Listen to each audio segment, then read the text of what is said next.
तर केंद्रीय मंत्री नितीन गडकरी यांच्या घराला उडवण्याची धमकी देण्यात आलेली आहे। सध्याची मोठी बातमी, गडकरींच्या घराला बॉम्ब न उडवण्याची फोनवरून धमकी देण्यात आली आहे। नितीन गडकरींच्या घराबाहेर सध्या सुरक्षेत वाढ करण्यात आली। केंद्रीय मंत्री नितीन गडकरी यांच्या घराला बॉम्बने उडवून देण्याच्या धमकीचा कॉल जो आहे तो रात्री कंट्रोल रूमला आलेला होता आणि कंट्रोल रूमने त्याची माहिती प्रतापनगर पोलीस स्टेशनला दिली। त्या ठिकाणी गुन्हा दाखल केला आणि पोलिसांनी जे आहे ते कॉल करणाऱ्याचं लोकेशन ट्रेस करत त्याला अटक सुद्धा केलेली आहे।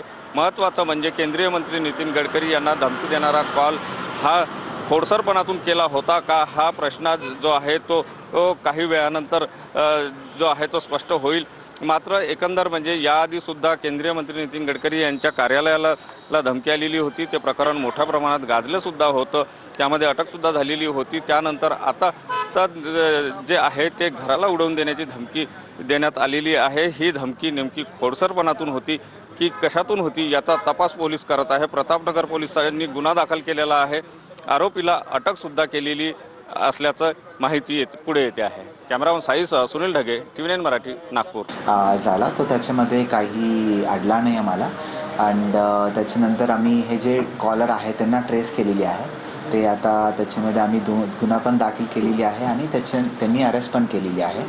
तो हे बेसिकली एक हॉक्स कॉल होता आणि त्याच्यामध्ये देर वॉज नथिंग कॉन्क्रीट। तो आता आमच्या गुन्हाच्या प्रक्रिया झालेली आहे, त्यांना अरेस्ट केलेली आहे, त्यांच्या फोन वगैरे आम्ही सीज केलेली आहे। आता त्याच्यामध्ये इन्व्हेस्टिगेशन